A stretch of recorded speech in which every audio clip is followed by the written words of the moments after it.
We did it. We did it. Welcome to the Iron Seas podcast. It is me, the ultimate kahuna, joined by Mr. John A. Douglas this week, Evele Music, and AC Pritchard. How the heck are y'all doing, guys? Doing good. How you doing? Oh, just loving technology and the rain. Oh, yeah. It's perfect, man. It's a great day. I think everybody's in a real good spot mentally leading into this one. I think we're all bringing our A game. Nobody's tired. Nobody's stressed. Everything's great. Justin, you know what would really help is if we watched another episode of Sister Leveling. I think that would really bring up the mood, make everybody happier. I think he's right. Why? Just why? John, don't ask. You don't want to know. It's fine. No, you don't. It's weird. No, I don't want to know. Turn it off, man. The bridge series gone wrong. Teaching Justin about the ways of the degenerate internet. Anyway, here we are. Indeed. So yeah, this week we decided to go with orc movies because John is an orc and he writes about orcs and he is writing a romantasy about orcs so far as I know. And we figured we'd go with the best orc film of all time, Bright, with Will Smith. That was a lot of lies all at once, man. I know, man. I had to just like pack it in there. The best orc film of all time. That's it doesn't even crack my top 10. I'm gonna be honest. I wanted to watch Warcraft, and they said no. Wait, I thought it was your suggestion. Was my understanding that you're like, guys, we should watch Bright, and I was like, oh, should we? And then we considered. I said it as a joke. I'm like, guys, wouldn't it be funny if we watch Bright? That tone was missing. We just saw the text, and we're like, oh, he's okay. All right, we'll roll with it. We'll see how it turns out. They're lying. Warcraft will still be there next time. Whenever John is back on, we can watch Warcraft then or what have you. I am due for a rewatch of that, and because unfortunately that World of Warcraft movie, for as much as I love the orc stuff, the rest of the movie is so forgettable that you kind of forget you actually watched it. But every time the orcs are on screen, I'm locked in. I'm like, this is so fantastic. And Kahuna, who is the voice of Gorvok in my book, he can attest that like the aesthetic is very much this, very much similar. There's a lot of very similar. The savage beast, the large green. Yeah, it's all there. And it's done very well. The orc stuff in that book, but I mean they didn't. But that's a discussion for another day. Unless you want to just talk about the Warcraft movie, I'd almost rather do that. Not like a Will Smith with the fairies. No, freaking.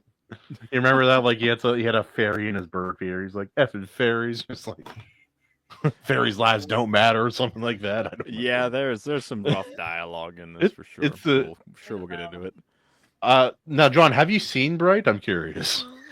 I saw it way back when. Now, mind you, I have not had a Netflix account in ever since Cuties dropped on that platform, and I told them, "F you, I'm never giving you my money ever again."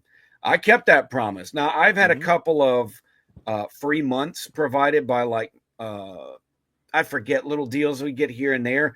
We do it about every other Christmas because there's one movie on Netflix that I do like, which is Klaus, and it is a modern Christmas classic. I love that movie. That's a good movie. It is not on DVD.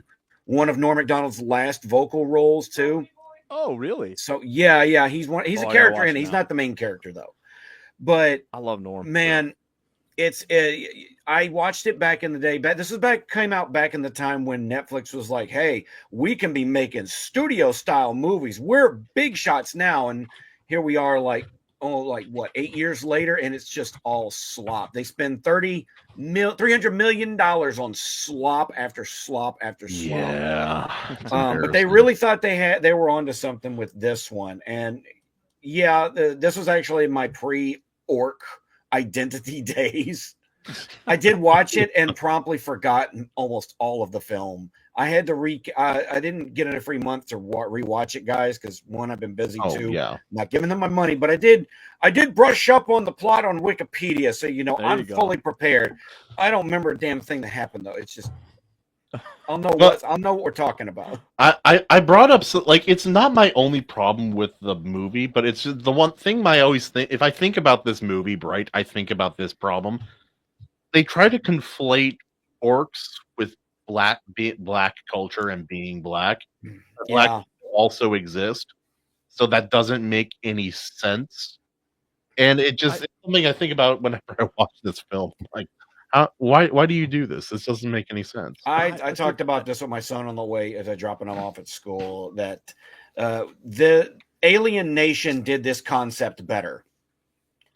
What was that? Was that a TV show? Oh, yeah, very long ago. Yeah, it was a TV movie, and I think they had a series based on it too. But it was the same thing: a cop and his alien partner. Only they were alien refugees instead of fantasy creatures. Don't get me wrong; I like the concept of what they were going for, especially in modern times. It's just the nice, like urban fantasy kind of thing too. It's neat. The execution left a little bit to be desired, though. I did not like the orc designs in this. He mainly just looked like a burn victim with tattoos. All of them did, pretty much, yeah. No tusks. And that's been my rule of thumb for a while. No tusks, not orc. Didn't they have tusks? This is just they were basically slightly bigger canines. Like they were barely there. You guys know me. The Warcraft orcs are my standard for orcs. Someone said in the chat earlier, am I an Uruk-hai sympathizer? I don't consider Uruk-hai to be orcs. I really don't. It's Tolkien, so like he kind of came up with a lot of these ideas. But a Tolkien orc is so drastically different from like a Warcraft orc, even if they're even if they are used similarly in certain kind of older time stories. But yeah, no, Bright was a cool idea. I would love a good urban fantasy show. Like if they we watched Constantine on the show a while back, and I was talking about that with AC. I don't know if you're familiar with Dresden Files, but Constantine the movie is as close to like a Dresden Files movie I think we're ever going to get. Like the world itself and the way magic was and interacted and the kind of tone. I'm like, this is as close to Dresden as I think we're going to get, at least as far as film goes. I didn't see any of the Dresden. I haven't read or seen any of the Dresden stuff. Don't watch the TV show. It's terrible. I've read all 18 books. Damn. There's a lot. I'm not going to lie. There's a lot of them. And it's like, when you have 18 books in a fantasy series especially, it's like, they're not all rock stars, but a lot of them are really surprisingly good. It's maybe one of the funniest like long-term series I've ever read as well. So if you're into that, might check it out. I know that the complaints that pop up every now and then about Jim Butcher is when some feminist reader gets ass mad over the fact that his character goes out of his way to notice, the pert breasts on the female character, as if men being attracted to women in my fantasy. Oh God! I know, like all the pearl clutching and clutching. All that plural clutching. Really like more than one of those. But they get so mad that a male character will find a female character attractive and sexy, and then you go over to the book talk slop, which that's popping up again thanks to a meme account. Yeah. I saw that. I think I even commented on that on Twitter earlier. Yeah, you had. What was your total view count on that, by the way? That was nutty, dude. 29 million views. I thought it was a joke. I thought someone was joshing me at first. Yeah, no. You know what the payout for that was? It's going to be less than $200. It's like $93. I knew it. Way less, unless it gets calculated into my next payout, and I see like a big jump in it. So, maybe I'll let y'all know. I just thought it's obvious Elon's got some favorites when it comes to the Twitter payouts, and I'm not in there. Maybe if I was spending all my time dogging book talk readers, but But is there that gets tiresome fast, and then you end up saying the same thing over and over again if you're just like talking about how crappy one thing is. Yeah, I'm not getting pigeonholed in that. I do like to talk about the stuff that I like to talk about. I just wish Bright was one of those things that I could like to talk about. The big problem with Bright was more that Will Smith's inclusion was immersion breaking. This is a problem he's had in some movies. When he tries to go in for a serious role, like he can nail it 100%. I mean, Pursuit of Happiness, my God. Muhammad Ali, wonderful. But when he gets in something and you can tell he's not putting in 100%, you get that, oh, hell no kind of attitude through the entire thing. And that's what was here. It's like, he very obviously was phoning a lot of it in. He's charismatic enough to kind of pull it off anyway. Yeah. Like, but you can tell when he's not giving it his all, really. Oh, yeah. We got Wild Wild West Will Smith for this. Yeah. I still haven't seen that film. I own it. I have not watched it yet. I don't. It's almost so good it's bad, but most of the time it's just bad. Most of the time, yeah. Like, there are moments that are like that, but it's not. It's no Big Trouble Little Tokyo that is so atrociously bad that it's hilarious. I got a quick question for you about the Twitter, because that's a lot of impressions, and even though they don't pay you very much for that, did you see any translation to people like reaching out to you and be like, hey, I have this show, or I got your book? Did you see a spike in sales? Because even if you're not getting paid by them, that doesn't mean I got over like 500. Sweet. I got over like 500 new followers. Nice. I got over 100 new subscribers on my YouTube channel, and I sold like over 30 books. So that was pretty good.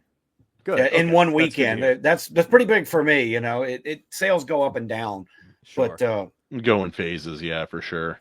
That's good to hear. I was hoping it would translate to that for you. So that's cool. That at least Twitter's not going to pay you. There's still something good. The only thing that's a little negative about it is it's starting to occur to me that this might be something that follows me till later. But I'm going to stand by what I said, and I'll be like, look, I was poking fun. There was no reason for y'all to take that shit so seriously. Mm-hmm. And also, everybody, though, it was the same 2 to 3 comments. Thousands upon thousands of people all said the exact same fucking thing. We expect you're in a Target, not a bookstore. All these so-called readers did not apply any reading comprehension to the actual post where I said explicitly at the very top, I just happened to be in Target. And I wasn't here looking for this specifically. I did not say I'm going into Target and God damn it, I need some male fiction in here. You fucking morons. How many people accused you of being maidenless? Oh, yeah. There was plenty of that. I'm sure there was. But they were never... A lot of people... The only thing that really bummed me a little bit was that they took my book as an attack vector. So I got review bombed on Goodreads, which I'm fortunate it's Goodreads, because Goodreads is garbage. And it's only that side of the aisle that cares about the Goodreads reviews. The reviews on Amazon stayed the same. But now my 5-star and 1-star level is lopsided. And it's just a bunch of 1-stars and people attacking me. People who never read your book, obviously. Yeah. Oh, very obviously. Yeah. That was a little eye-rolling, but I'm not going to worry about that. All that much, and in time people will just end up forgetting, because that's the thing about having a hit tweet like that. Even if it's vitriolic, within 3 days they forget you exist, right? Unless I'm doing those kind of tweets every weekend and everyone is constantly seeing me in their feeds being the center of negative attention, which I don't do intentionally. You know, that tweet was off the cuff. Oh yeah, and I even saw some indie authors that have known me for quite some time, you know, gay-opping and vague posting about the issue on their timelines as if I can't fucking see them. And I thought about sniping back at them, but look, I'm not gonna. That's not what my when something goes viral, it's hard. You kind of gotta take things. You gotta choose to take things a little less personally. Yeah, but I never went protected. I never muted it. I responded to as many people as I could, but I'm not going to respond to the exact same comment over and over again. Everybody shared the exact same 2 brain cells, and they were both on airplane mode. I could see. I saw that some of the interactions. I'm like, yeah, this is about what I expected from this whole thing. It's like, he's not one of those YouTubers who go like the single guy goes out there looking for like, oh look, there are no man books in Target, fuck them. No, it was like, he was shopping with his wife and he's like, hey, look, garbage. That was another brain cell they shared. You know, it's usually women that shop at Target. Yes, and my wife, who is a woman, who was born a woman, wanted to go to Target because their holiday stuff is better than at Walmart. So This was just a really bit of an aside. I thought for a moment, like, oh, I bet this might pop off a little bit again. Didn't expect 29 million, but they calculate the engagement with like how much verified accounts engage with you. Yeah. And I had a lot of sub 100 retards that got in there with room temperature IQs, all saying the exact same thing. That high, huh? And I just rolled with it. It's fine. Well, yeah, no, like even with like some of my videos too, like hell, like my best video on YouTube has like somewhere around 40,000 views, and it has nothing to do with my usual content. But yeah, it was about like being in Hawaii during those fires like 2 or 3 years ago now, and people were just like, because they had so many views, and like you get everything, you get it. People are like, "Oh, we're praying for you. You guys are doing such a good thing," and then like other people's like, "How dare you call yourself Kahuna?" Like, oh, all right, like a bunch of fucking mouth breathing retards out there. I'm like, wow, okay, we're going this way. How did you avoid the Jewish space lasers, Kahuna? I didn't. No. Oh, dude, it's like freaking Joe Biden over there. I was just, my car was almost on fire one time. What? Where am I? Anyway. How did you spend your $400 or $500? I have one response to those people. All you gotta do is put your lips together and blow. It right at your ass. Yeah. No, that like again, you never apologize, especially when it's like if you're joking and people don't know you're joking. That's the one that always gets people too. It's always like some kind of like abrasive post. It gets a lot of attention, and then like half the people have no idea that you're just joshing around, and it doesn't matter anyway. And then they think, no, nuance is Twitter is a place where nuance goes to die. There were some people that I thought were cute that tried to attack me via the book. They hit me with this line: "Your book looks like something I would love to read, but I'm not going to now." Like, girl, I've been lied to my entire life. I know a lie when I hear one. I don't know you can string more than 2 sentences together, let alone read a whole book. That's no, there's a lot of that. And like I try to read outside of my genre sometimes too, and that's how I got stuck reading some of the dumb books I had to read recently. I'm like, I need to go read John's book again. I want to read a good story. I just had Dirt Baggery book reviews finished my book today. He hasn't given me a review yet, but the funny thing about that post, I did get, of course, from the romance readers and the girly readers and the book talk slop enjoyers, the accusations of being misogynist. They assumed that I would not read books written by women or with female main characters. And the irony is, I was in the middle of reading a book by a female author when that happened, and then put the review up like the weekend after. That was hilarious. The thought of, but they had lost interest by then. Nobody came in and cared. But people that come against me, usually I'm on the other end when I'm hitting the block button, going, "You don't like me. Let me help make sure you don't find me again." I don't block anyone. I just let them, like, if you're gonna be you, you be you. And I do try not to be so much of an asshole that I get these people coming back. It's not. I don't want to be like an EVS out here, like, constantly trying to make enemies and piss people off. Well, the thing is that over time people will remember and be like, "Oh, this is you popping back up." I don't want that. I really don't. I didn't block everybody, but the people that were trying to use my book as an attack vector, I don't want them popping back up again anymore. So like I said, I help make sure that they can't find me again, so that they don't have to worry about seeing my so offensive tweets or my book that they don't care for. Oh yeah, 100%. And it's like you're saying you read a book by a female author. It's like I don't care whether a man or woman writes a book. I just know what to expect in the genre. It's like if it's a older fantasy book written by a female, probably just fine, probably very tolerable, if not great.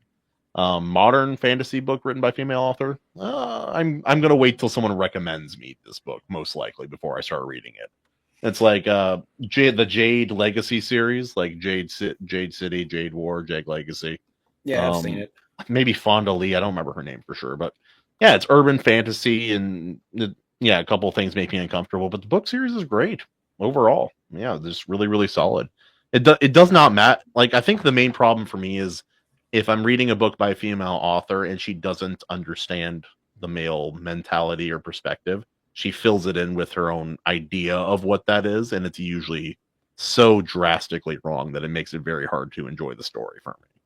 It ends up they end up writing a power imbalance, right? They write Always. what's appealing to them as a power imbalance, and usually that means a strong, dangerous male character, but completely submissive to their whims. Yeah, it's a fantasy. Women want the masculine man, but they want him under her thumb, and that's almost always, or a slave to her whim, basically. Yeah, he can't have any hobbies except for fawning over her, that kind of thing. And that's an okay thing to have. It's just, don't get mad when we point out the fallacy and ridiculousness of that kind of a fantasy. Look, the male power fantasies are just as ridiculous. But we don't, but when we point it out, somehow it's worse and wrong. You're a hypocrite. Yeah. And like, there's different levels too. It's like, there's the level of the male fantasy. Oh, I want to, like, I'm going to read this book because this character becomes strong and becomes a hero and defeats everything, gets the girl at the end. That's basic. And then there's higher level. It's like, oh, it's a harem isekai anime where he has like 40 women fawning over him, and he's also the ultimate Giga Chad at all things. Like, that's the dumb end of the male power fantasy kind of spectrum. It's like, there's different levels too. Do you think Will Smith ended up becoming a main male character from a romantasy somehow? Because a lot of women are really attractive to him, or right? It's possible. But for some reason, the one woman he was attracted to is the one woman that doesn't seem to really want him as badly. Like, what's up with that? That whole situation's a mess, dude. Do you know how they met? Yeah. No. If I'm enlighten me, I think I know. Yeah, no, she was like on the streets when they met, and like it's implied that she was a working woman, so to say, as well. And wait, so you're talking about Jada Pinkett? Yeah. Really? I'd never heard this. I'm like 95% positive on this one, but yeah, no, and she, like, it's too bad. She's a good voice actress too. She's done some voice work, and she's pretty good. She was pretty good in the That's what you typed in, Justin. Yeah, I figured that'll give my answer. Where'd AC go? Is he all right? I think he has some family things going on. I think maybe the kid got hurt or something. I heard something in the background. He didn't. He usually says what's going on, but he didn't. So it's fine. It's just yeah, totally get it. I get it. They're really rambunctious at that age, and like, yeah, you don't know what's worse: hearing something loud crash or hearing absolute quiet. Nothing. Pure silence. Wait a minute. Yeah. Why don't I hear anything? Something's not right. I have two boys. They are never quiet for a long period of time. It's a dangerous lack of sound to hear. Yes, for sure. So was there anything about this movie that you guys thought was enjoyable, or did you hate it top to bottom and sideways? I don't hate it top to bottom. I think it ran into a lot of problems that a lot of urban fantasies run into. And that is that it's like, we're going to have this situation in our world, but we're going to throw in fantasy elements without taking into account how the world would be completely different with those fantasy elements in there. And people try to implement that, but I don't think they're successful most of the time, which is why the most successful urban fantasy stories are where the magic is hidden within the world and people don't know about it. That's why more successful, I think. Like, that was an element in Harry Potter that was never really touched on. It's okay you have to have the suspension of disbelief when you read Harry Potter. You've got the Muggle world, and then you've got the magical world, and then they touch, but they don't see each other very much. Yes, there's that, and they're so separated that Ron's dad is fascinated by Muggle stuff and can't figure out what a lot of Muggle junk is for. It's like, this would be really easy to kind of figure out. Ron's is not that hard, but a little bit of culture clash. And she never really touched too hard on the fact that these two worlds coexist on the same place. Because when you do start thinking about it, a lot of shit really starts to fall apart. But I'm okay with taking a story at face value and not looking at it's like, okay, obviously the fact that the Muggles and the wizards do not interact much but exist in the same world is not the plot that she wants to explore. Yeah, but this there's is a a lot story of about a fans boy and a hero's journey in school, and yeah, and that's all well and good. And like I accepted the story for what it was. I was not one of these fans who were like, well, what's the American version of Hogwarts? What are the Americans like? Do they just cast guns? They just have guns. Yeah, actually, I would read that book. It's Latin for fire. It was obvious she didn't want to cover that, so I didn't, care to go that way. But fans, they overthink things, especially nerds, and they try and make things make sense. And oh, there's my editor, Daniel P. Riley. Yeah, I love Daniel. He's like, I'm gonna pop in. I'm gonna be drunk. I'm gonna say something. Outlandish. I'm gonna insult one of my customers and about his manuscript. I know he's joking. Now, so what other urban fantasies are there in terms of TV film other than Harry Potter that are worth seeing? Because Bright, it's got its problems, but Harry Potter aside, which is a standard, I really enjoyed those films. What else is there? There's really not many. Percy Jackson. There's a lot of urban fantasy. Oh, worth seeing? I don't know. Yeah, a lot of it's not worth seeing. That's the problem. That's what I'm saying. So on that front, I'm like, I liked Bright in the fact that it was trying. And there's nobody else trying. And the bar is really low. And I admit there's problems, but just the fact that they're like, let's just give it a shot. I'm like, cool. I'd rather have people giving it a shot and failing than not trying at all. And I know that it depends how bad you miss, but I don't know. There's aspects of this movie that I didn't totally hate. I like the character Jakoby. He was Jakoby was fine. He's a fun. Yeah. He's fun. He's friendly. I mean, I didn't care for his look, but he was definitely getting the the kind of orc vibe down. The idea of orcs in the modern world, would be an interesting thing to touch on. I know there's probably other books that have kind of done that. I'm sure books.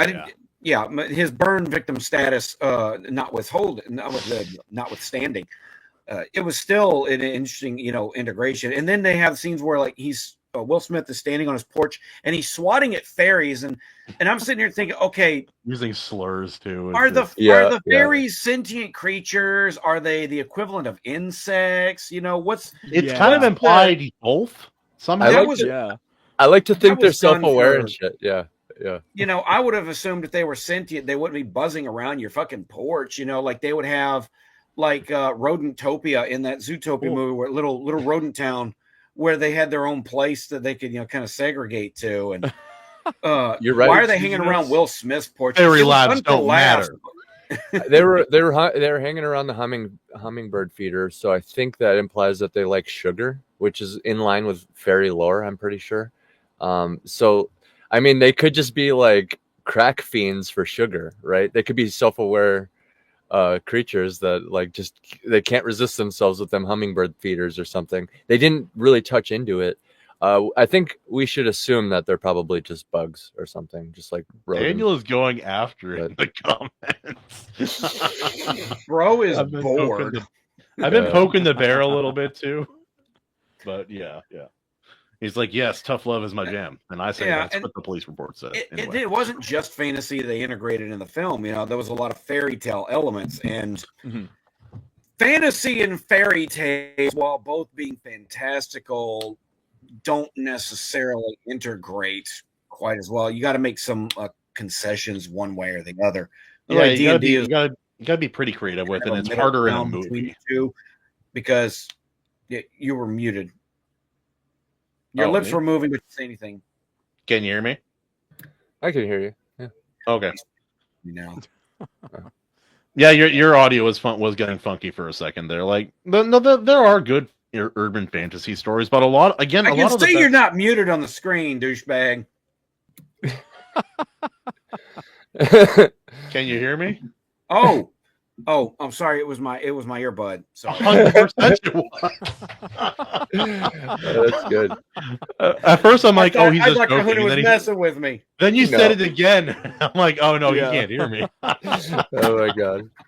Yeah, Oh, Twilight. that's Twilight is urban fantasy, right? Did you guys say Yeah. Twilight? It is. Vampire kind of always. It's an is easy that, win, though, yeah. isn't it? Easy. Those books, that story's not bad until the like third or fourth book. It's fine. There's like, in only terms of 3 shape- books. Oh, Underworld. Well, the fourth Yes. Underworld movie.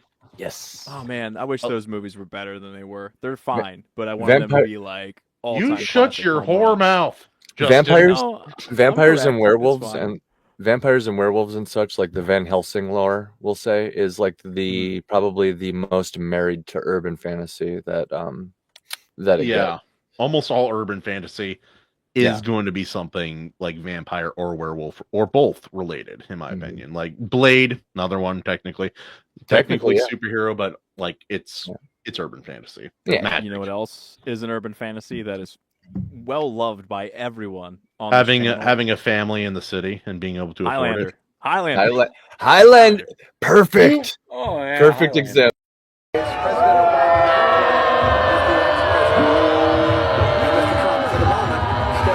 Perfect Yes. example. Highlander. Oh, that's great. Yep. There Great can be example. only one. Yeah. Someone No, say, that was, What someone about say Big what- Trouble in Little China? That's urban fantasy, right? yeah.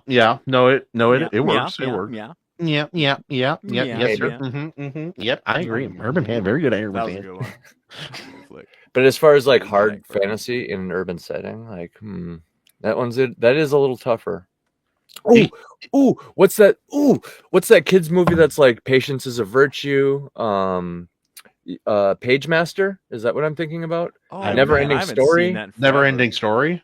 Like there's Page Master. I know that's a movie. There's another one though where like the kid gets taught by all these I don't know, like animal creatures or something. Warriors of Virtue. Yes. Oh, I have Warriors no of idea, Virtue. bro. These are all urban fantasy. John, you like that movie?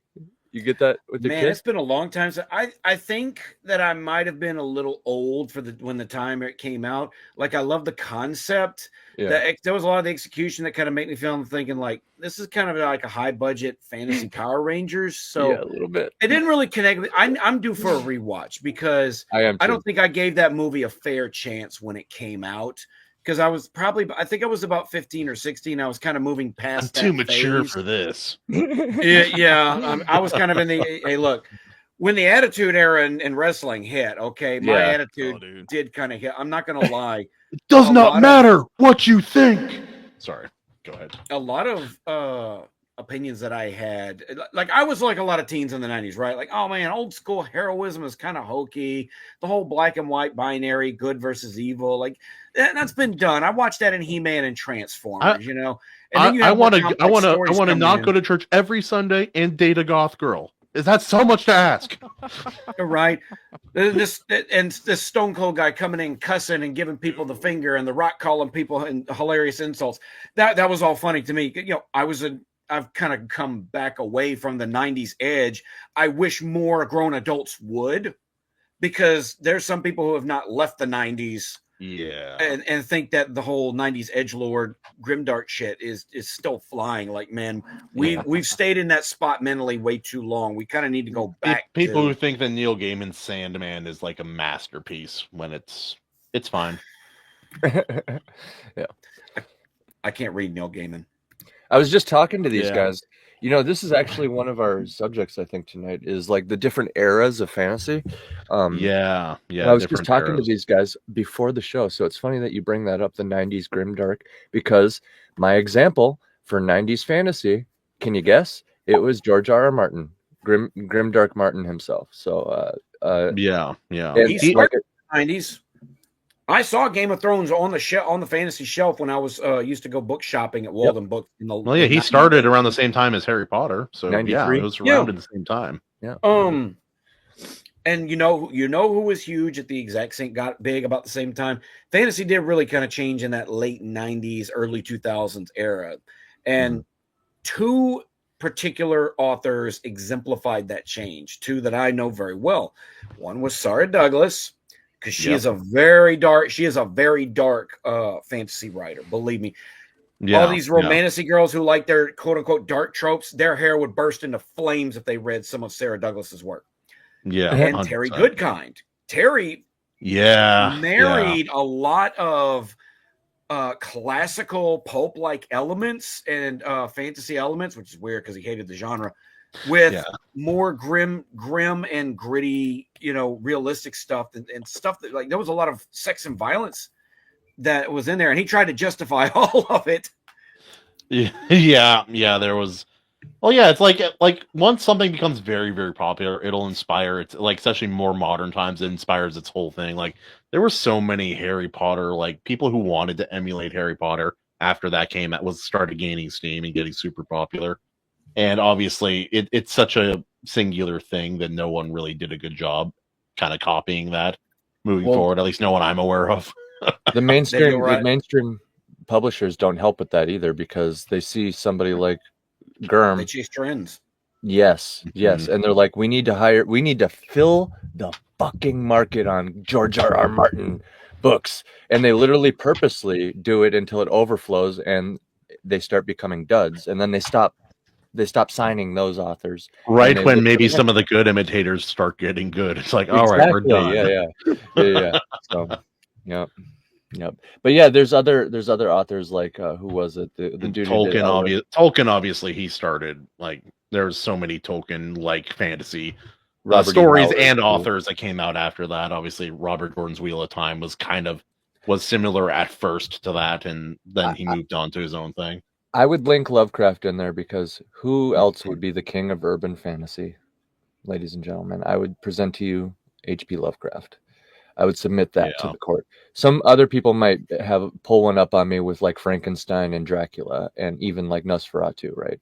But still, they're all old, and they all, like, that style of storytelling lives culturally through all the stories we enjoy now.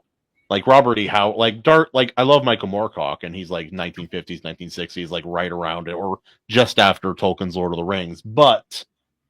You wouldn't have Michael Moorcock without someone like Lovecraft and Robert E. Howard, and I enjoy both of those quite a bit. Same with George Martin and Tolkien and Lovecraft and Howard and Moorcock, especially Moorcock. You can see it in Martin's characters, so he must have read a lot of Moorcock, or at least internalized it in some way. Just say Moorcock a couple more times. More Michael Cock. Whoa. Anyway, yeah, no, it's interesting looking at different eras of fantasy, and it seems like a lot of it was either a specific aesthetic or a specific person and their book that inspired, like, when I think of eras of fantasy, I think of, like, the Tolkienite era, which lasted a long, long time. Well, like, when did people kind of start moving more away from that? Maybe the late 80s in fantasy novels? The pulp era definitely had a lot of, like, genre crossovers, right? More sword and planet. Yeah, there was a lot of that. Science fiction and fantasy were just kind of inseparable, and it was a bookstore decision over time to say, "Hey, put the hard sci-fi, put the technology stuff over here, and the magic shit over here." That kind of split happened. To me, most genre fiction is fantasy in and of itself. That's why it all blends together so well. If you start doing genre mashups, science fiction, fantasy, romance, Western, horror, it's all fantasy of a sort. That's why it's a great mashup. And, not my favorite author, but when he works very well, it works. Stephen King. Yeah, his Dark Tower is a mashup of so many different kinds of elements. It felt, reading the Gunslinger, it felt fresh, because there's nothing in fantasy that was anything really like it. It was so different. An epic fantasy quest that stars a gunslinger going across a multiverse of worlds that are dying off to, try and keep a dark entity from destroying all of creation, and collecting a party of people. You got a drug addict from New Jersey, and then a legless black girl from the civil rights era, and a 10-year-old kid, and a creature named Oi. Wasn't she super racist too, or am I misremembering? She had like three split personalities. Oh, okay, that's right. One of them was like One of them was basically a racist caricature. Like I think it was just his excuse to be able to write the N-word and get away with it. I can do whatever I want.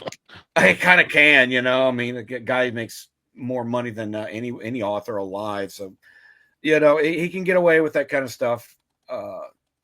But you know that was a very creative. And look, that series ended up being the best and the worst of King's writing.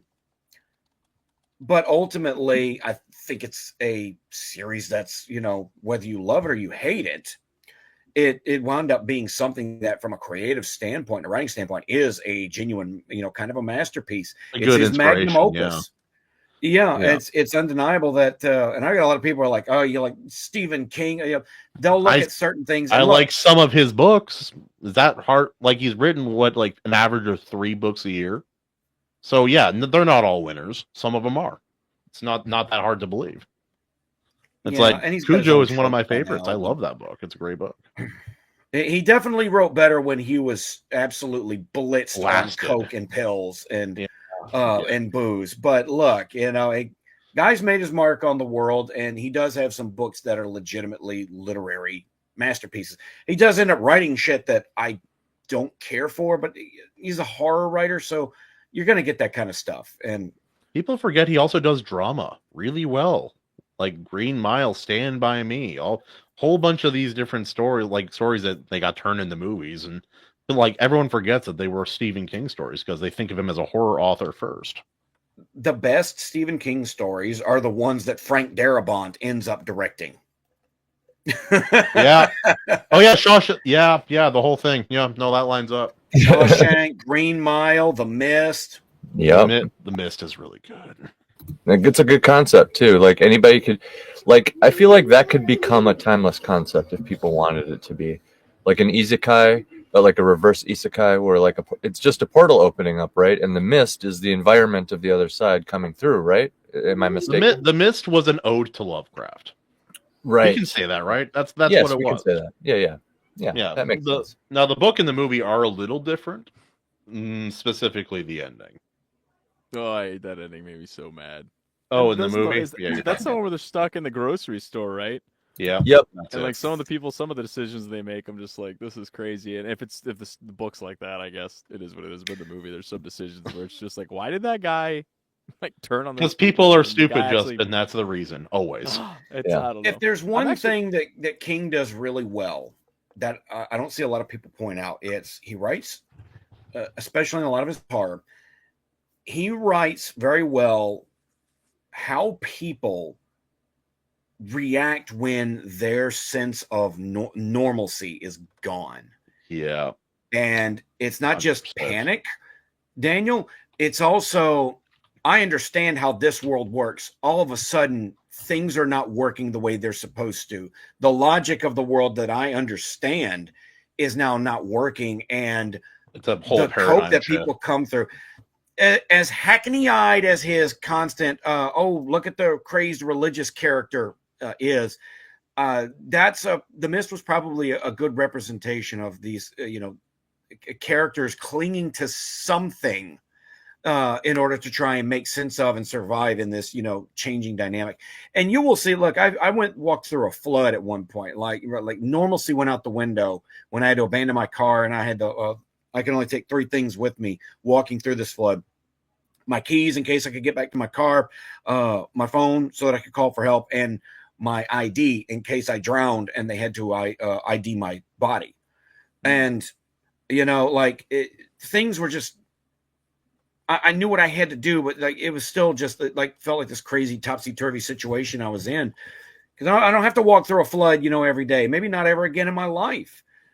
So he does do that very well when people try to cling to their sense of reality, when their sense of reality, the reality around them starts to break down in ways they can't comprehend. I think he also does well in speaking to the truth of internal human struggle. Well, at times, yes. Not every time, but there are moments where I'm reading a book, I'm like, this is such a specific headspace to be in for this very specific set of emotions and understandings and situation, but it's right, it's true. at least in Well, this moment. the guy had his fair share of like mental anguish. That Based. yeah, exactly. Dude doesn't even remember writing Kojak or whatever. Kojak. Kojak. Everybody know that that friendly neighborhood dog, Kojak. Kojak, No. yeah. No, what was it? It was Bill Armstrong. He asked a question earlier about urban fantasy. Yeah. At what point does urban fantasy turn into classic fantasy? Especially since, if I'm not mistaken, urban fantasy denotes taking place in the time the work was written. No. Urban fantasy is another way of saying low fantasy. It is our world with magic things in it. High fantasy is fantasy with its own world, its own culture, its own set of rules. And so urban fantasy is just another way of saying that. And so like I said, a lot of successful urban or low fantasy stories will take them out of their normal environment and put like the magic will be separate from mostly separate from reality. At least that's my opinion. There are times I would consider the Dark Tower series to be urban fantasy because so much of it is set in the real world. It is, yeah, it does both.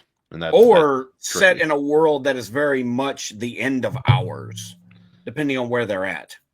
Yeah, it's very unclear. It's a very weird, first time I read Gunslinger, I think I got to the end, I'm like, I feel like I just took an acid trip. What was that? He probably did. I felt like I did, and I've never done it. Did.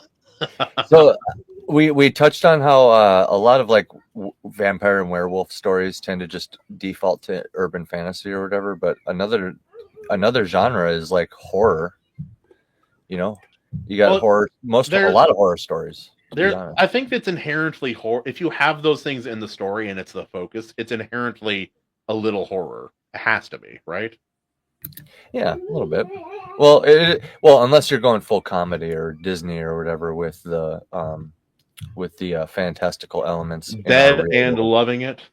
Yeah, Leslie Nielsen. yeah. Watch that last Halloween. What a forgotten gem. I know. Not enough people have seen that movie, or even Young Frankenstein is also. Young Frankenstein is great too. I mean, a lot of people have not seen that movie. Dancing on the Ritz. Actually, no. Like thinking about it, almost every werewolf vampire story is like modern, but not all of them. There are some that are kind of older, and I think it's harder because like if it's a vampire or werewolf story, it's going to be horror. You're trying to scare the audience, and the further away in time it is from you, the less you relate to the characters, the less scared you feel. That's why horror characters are always like just run of the mill normal people most of the time, and so that's kind of a tricky thing to navigate. I disagree. Horror characters are very much sub-Neanderthals of some kind because look, almost every horror flick you ever watch, like 99% of them could be solved if somebody just had a gun on them. Yeah, we actually talked about this with the Leprechaun episode. You ever see the Leprechaun movie with Jennifer Aniston and I might have let that one go by. I was not a big hokey horror movie fan. Okay, you know, would not enjoy the lore is fun. It's goofy. It's fun. But there's a kid in this horror movie. And he's like, "Yeah, I have a shotgun. I have this like python back there. I think that python would probably take care of that thing." Yeah. This kid is based, dude. Yeah, they got like somebody from the NRA to come in and feed this kid his lines. He's breaking down like exact caliber and like powder ratio. Wait. Leprechaun 2, was that the one with the kid, that famous clip of him going, "Oh my god"? Maybe.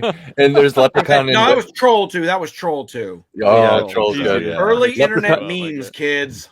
The Leprechaun IP became just him in ridiculous situations. So there's like Leprechaun in the Hood. In the Hood, yeah. I mean, color me shocked. There's like what 13 Puppet Master movies. Oh, there's that. Well, isn't John? That's what they do with all horror. What they do is they make one that's low budget and is good. It's underground and becomes super popular, and they make 50 of them. 50 then you milk it masters for millions. Yeah, I stuck with that Saw franchise for a while. I'm not gonna lie. that's why. That's why. I can't stick to something I never liked. Uh, I mean, the first one was fine, but it was never more than that. And then they made 40 of them. well, you can. My And then favorite part. Saw in space. My favorite part of that was when they had a flashback and they did not even try to age down the actor. They just had this No. 70-year-old man They with a did not backwards care. baseball cap Yes. and Jinko jeans. Like, Yo. what are you doing, dude? Oh. The Jinko jeans, dude. Oh my god. What do you do? How do you do, fellow kids? Yeah. Game. Yeah. Well, hey, fellow kids. Yeah. Walking.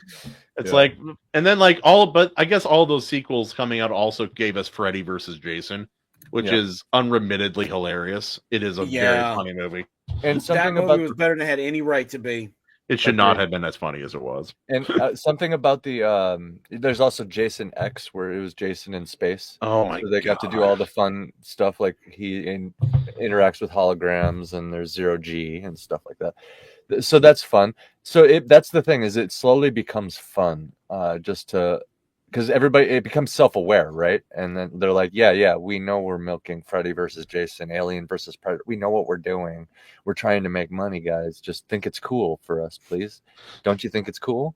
And like, I don't know, once it gets past that point or whatever, gets on the other side of that hump of like total rejection for doing that, then you can just start doing fun things like Freddy versus Jason, for example. I think I'm not advocating for milking franchises into the ground, but some of them are kind of fun. I want powder out of them nips before it's over. Yeah. Justin's just like, why do you If have you to want say it to, if that you way? want to be angry, go look up how close we came to getting Jason versus Freddy versus Ash. Oh, Oh, That could've been bro. cool. dude, they might as well. We See, that's were- what I'm it talking. was that close to I didn't happening think it was and it that fell close. through. That's so Dude. disappointing. I know. Oh, And it's this a is comic Almost series as now? disappointing as Hellboy 3 never being made. right. Yeah. And then it being rebooted twice. God. Wasn't it more accurate with the reboot, the most recent one? and Yeah, then but it got wasn't better. rejected? That's the thing. Yeah. Yeah. People It just hit the rejected right it. tone, but it didn't. The execution was bad. Like just Which brings up another point I wanted to talk about with you guys, and that is they keep on remaking things that have no Yeah. business being remade.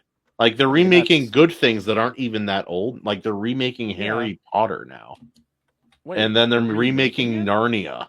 They're making new Oh, yeah. Narnia movies. They have a new like TV show for Harry Potter, and they're like doing all the typical modern things like the race swapping and like Aslan is going to be female. That's what they decided. Snape is black.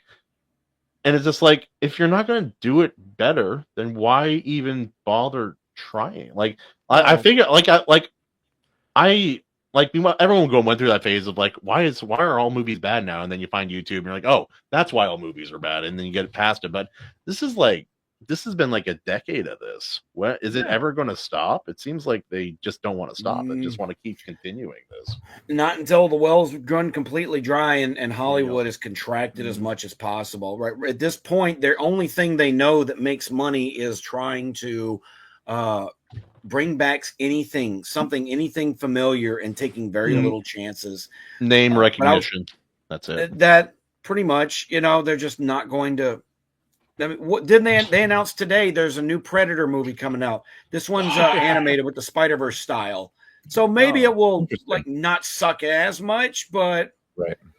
I kind of feel like I've seen as much Alien and Predator slop in my life as I could Right. possibly want to see. I know. Andrew Campbell's correct down there. The Between audience has aged Hollywood out. people down there and going down to the border just a little further south of there, I've seen lots of aliens. I've seen lots of predators. They're all over.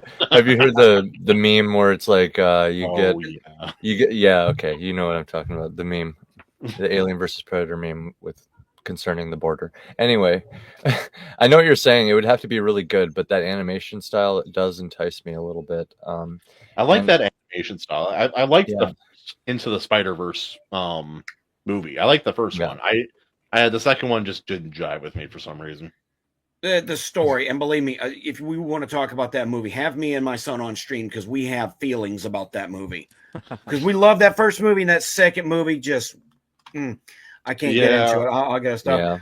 Guys, I hate to say this, I do have to get going because I got to get ready for work. But thank you for having me on the Iron Seas. And, absolutely, I'd love to come back anytime. I just sorry everything happened with the schedule that you're good, I was only able to be here an hour. We spent an hour struggling with technology before you got here. Don't worry. Plus, Justin got to see Sister Leveling, so win's a win. Yeah. He loved it. Actually, I don't know if I can forgive him now. He loved it. Everybody in the chat, thank you for showing up, guys. I'm gonna catch y'all later. All right. All right, have a good night. We didn't even talk about your new book. We'll have to do it again. I don't have anything to show off, man. I've talked about it enough. I'm officially at It's Time to Shit or Get Off the Pot. I'm writing this up so that my editor down there in the chat can go ahead and get this thing done. I think he'll be very pleasantly surprised with this book in comparison to the last one. I'm working as fast as I can. In fact, when I get to work and I get a little settled in, I'm gonna fire up Google Docs. I'm gonna start hitting the keys a little bit. So, hell yeah. But I got to get going, guys. Good to talk to y'all. All right, man. See y'all later. Yep. Have a good night at work, man. God bless. Boom. Yeah. He's still here. What's going on with that? Risk aversion, familiarity, like you guys said, money, and then the other piece is to destroy things. It's at this point, whenever you see it's deconstruction. There's no other There's no other logical way to interpret what is being done other than they are trying to, like you said, deconstruct and destroy these things. And I mean, I think they want to replace the original with the new, so that the generation coming up sees the new one, doesn't care about the old one because it's old, and they'll peel off a fraction of them, and that's all they need to get the things going in the direction they want it to go. See, the only company who has an excuse to do this would be Disney, because they have all those animated ones, right? Like, part of me, okay, did you hear about Tangled getting basically shut? Yeah, it's shut down now because of the Snow White movie. Now, how sad is that? Because these are all easy bullseyes. All these animated movies are easy bullseyes. They should be. Actors that would be in that movie have aged out. They're too old. If they had done a live action Tangled before and they actually brought in Zachary Levi and Mandy Moore, that'd be cool. But he's getting a little bit older. And he's not. At the same time, anymore. I don't want somebody pretending to be those characters. I'm used to the voices. I know that the movie's not that old. I don't know. I feel like it's right on that cusp. If it was like 10 years from now, I could see it a little bit better. But the only thing I'd say to that, Pixar movie, so I'm like, oh, sick! I see. Right, don't do it. Yeah. The only thing I'd say to that is, imagine how far the movies could go if they actually cared about making the characters look like the old actors, or the old characters make them sound like them. Like, there's billions of people on the planet, and AC, I might have to push back a tiny bit. If they actually cared about that, if they cared, it sounds like an easy win. But then you're in a situation. Yeah. You're making a live action of a very popular kids animated film. Okay, you have two choices. One, you do what Maleficent did, change the story or show it from a new perspective, and then it's different but probably bad. Two, you do it as close to the original as possible. But at that point, is it worth it? That's what you would just do. Watch the other film, and you'd have to make it worth it. And they get too hung up on it. Sometimes people just want to see the same movie in a different context, right? It doesn't have to be frame for frame. You can add a little. Why not? It makes sense in live action. But yeah, like for Lion King, for example, I think that's what people were expecting. Was that movie should not have, like, of all of them, that one had no reason to be made. There was no, because it's also just animated. Yeah, it was. Yeah. There you go. It's just a different animation for the same. Yep. So Beauty and the Beast makes sense. Lion King, what are you doing? The casting is so bad in that. Yeah. A live action Finding Nemo where they have real fish. She's real fish. It's the same idea. It's the same idea. It's just as stupid. It's just as stupid. It's a shame too, because these stories could translate well to the screen if you actually had people making them that cared about making it good and not just making it because they're creatively bankrupt and they're money for whatever else. They're not even making money off of them though. Like, I mean, a couple of them did really well, but a lot of them, they're just kind of, they just sort of happened. They just came and went. Like, I think Aladdin made a ton of money. Was It the other was one. not it was one of the not good ones though. Aladdin. But it did make a lot of money. It Like did we didn't make enjoy money. it, but it did find an audience. But Beauty what and was the Beast other- made a I think ton Beauty of and the money Beast did too. well. I heard Yeah. Well, Cinderella is actually pretty good though. I haven't seen. That's the one. It was haven't one of seen, the and I heard it's first ones actually- they did, and that's why. I heard it's So decent. you guys do agree then that like Disney's probably the only one that has like an excuse to actually be like trying to mine those old things, because it does make sense to transfer it over in some cases, like Beauty and the Beast. You just said Mulan would be dope if it was 100% accurate. I would say only maybe with Mulan you just clean up some of the historical inaccuracies, make it like drill it even more like in that like the corrections that you should have did in the first round, but like don't change it per se, like in the ways that they did. But like, what are some other ones that you guys think would be like worth it, or like they should? All of the like ones video that, games, right? One. Oh, like I thought we were talking about Disney still. Or Video just in games, general, like I live li- action. live action. I don't Like, know. isn't that what we're talking about? Like the adaptation, like or like digging up old IPs, or what was it again? What was the topic again? If we're kind of, it's a transforming conversation. We're talking about that's fine. remaking things. I'm always remaking. Yeah, whatever. remaking things. I mean, yeah, I would love to see a Metal Gear Solid done Right. correctly. That'd be awesome. Yeah, the giant robots fighting each other, especially in Metal Gear Solid. To do them all and to get to Metal Gear 4. Like, What have, if like, they did an basically time to anime? fight What with if the they did robots like an and shit? animated, like a cool animated like all that style? Yeah. They do that with a lot of things. Like they did it with Witcher. They did it with Devil May Cry. They did it with Castlevania. I don't know. Those are- There's live action. Witcher could have been something good. Special about something being real and actually. There's not to knock on that. I appreciate the art and all that sort of thing. But if I have the choice between cartoon, anime, or live action, I am always choosing live action. I just think it's hard. Some things don't translate to live action very well, or That's okay. or you can, but then they don't look good. Or to make it work in live action, you have to so fundamentally change what the thing is that it doesn't work very well in certain ways. I'd have to see a specific example to be like, yeah, okay, I see what you're saying. But I feel like a lot of, video game stuff would be fine, and even if it's a little bit zany, or I think of even if it's over the top, like Halo should have had a good adaptation by now. There's no excuse for Halo. It's an easy. There's no it's an excuse easy for win. Halo. It's an easy win. It's even easier than Star Wars, right? Like, sure, you have yeah. those like their own version of a lightsaber, right, with the Covenant sword. But at the same time, it is far more like realistic, quote unquote, as far as like the combat, and so you really just Andrew. So you'd really just have it would really just be an excuse for the military to dump a bunch of money on you to promote their fancy new weapons and just make them look like Halo weapons, right? It's an easy win that they dropped the ball on. Serious. You know what we missed out on? You remember the movie District 9? Yeah. Very good film. I really enjoy it. But Me do you too. know what that was? That was supposed to be a Halo. They were getting ready to make. I heard Halo about film. that.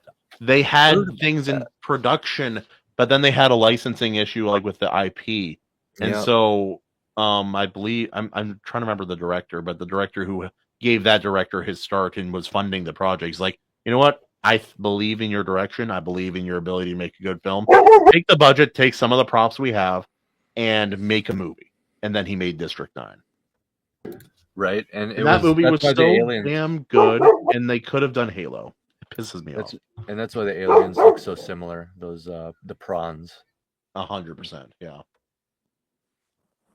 But yeah, no, that was such a miss. It's such a miss. And like as far as like remaking things too, it's like Harry Potter is so good, the movies, and it's not 20. Like the first one's 20 years old, but the whole thing isn't 20 years old.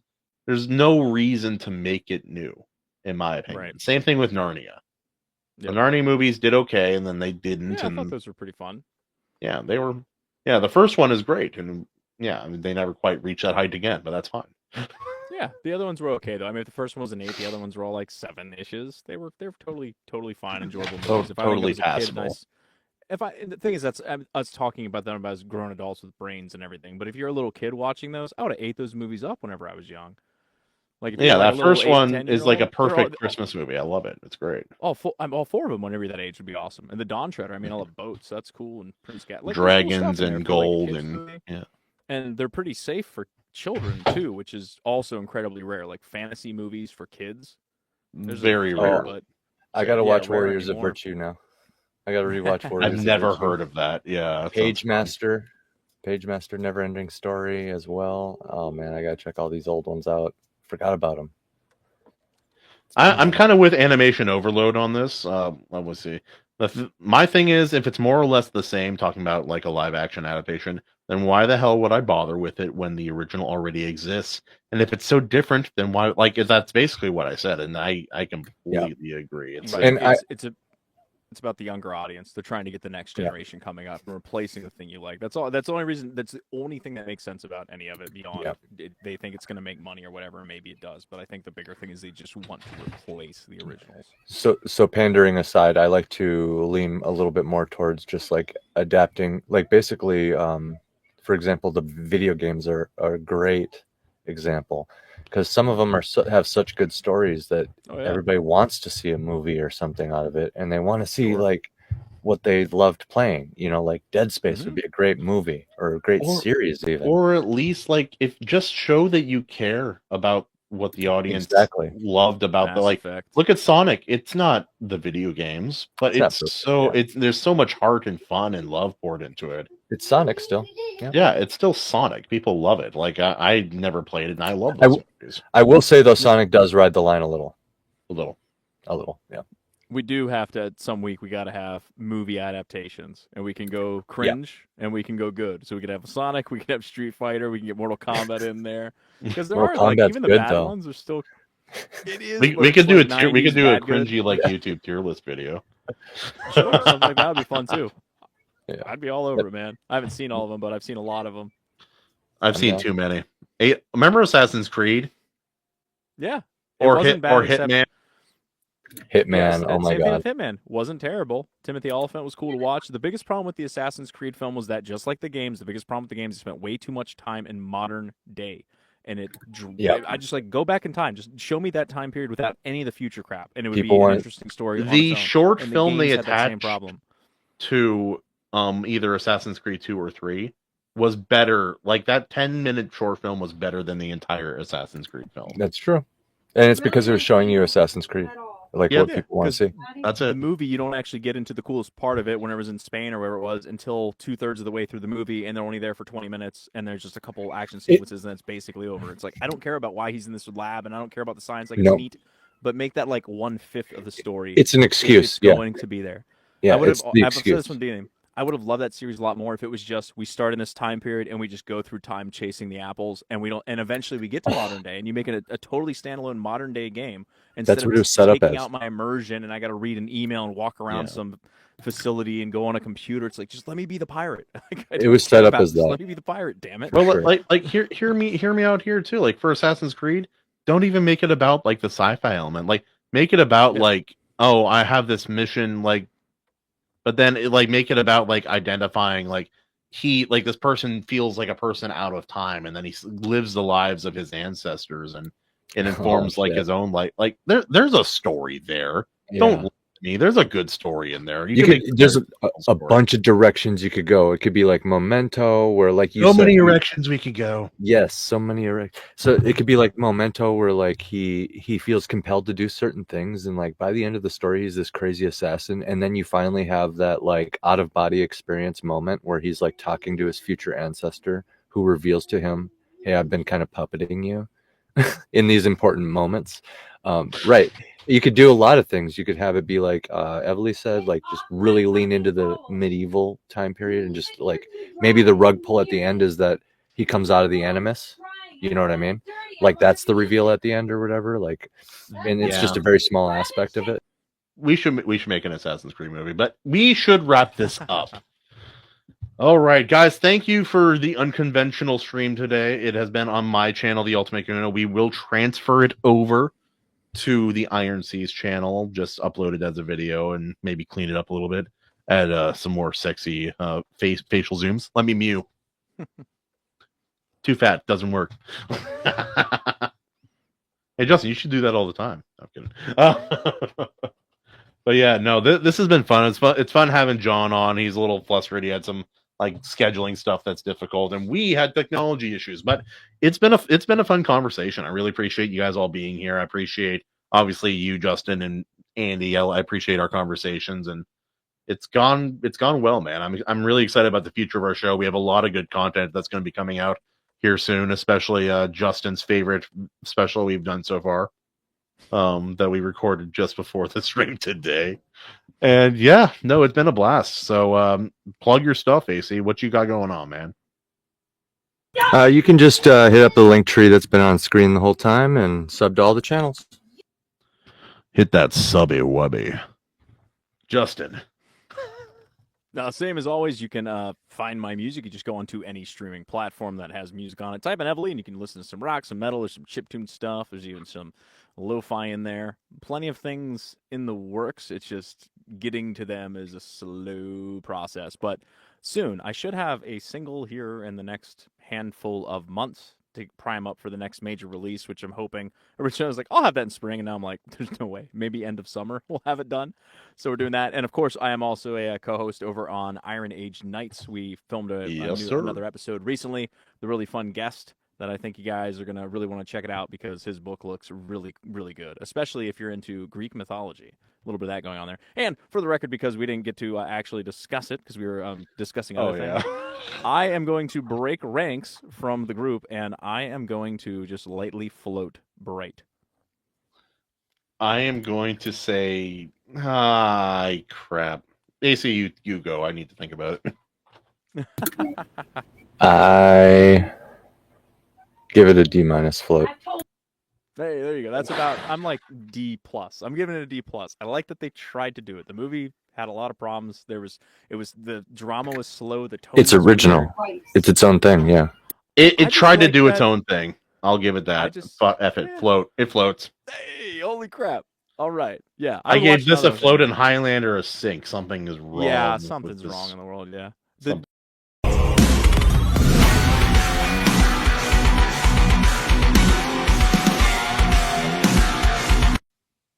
The scene where the dragon is flying by the moon, I'm like, I'd watch more of that. I wish it wasn't in LA because LA is just hideous to look at on screen. It is. Yeah. That's what in my synopsis here, the summary of the movie, I'm like, it is a accurate to reality interpretation of contemporary Los Angeles. The entire movie, all of it. That's LA. It's that action. Except for the Elven portion. There is no nice area anymore. It's that movie is that place. Yeah, I'm just like, So I like that it was what it was trying to do, and there's again some pieces in there like that dragon going by the moon. I'm like, that's cool. I almost made it made me think of Reign of Fire, like that. Yeah, that movie was fun. I don't care if it doesn't make sense in the history and this and that. I don't care. Like there's a dragon now. This guy's got a machine gun. Like let's go. This is gonna be a good time. So I like the dragon changes sizes from scene to scene. Absolutely. Yeah, sign me up. It's a cool dragon. Well, I explain that power. You can't, but I'll still watch it. It's magic. Yes. All right, bye, guys. Thank you for joining us on the Iron Seas. We will see you next Tuesday, 6:30 PST. We may switch to Thursdays. It's something we've talked about. Tell us what you think in the comments below. Woo!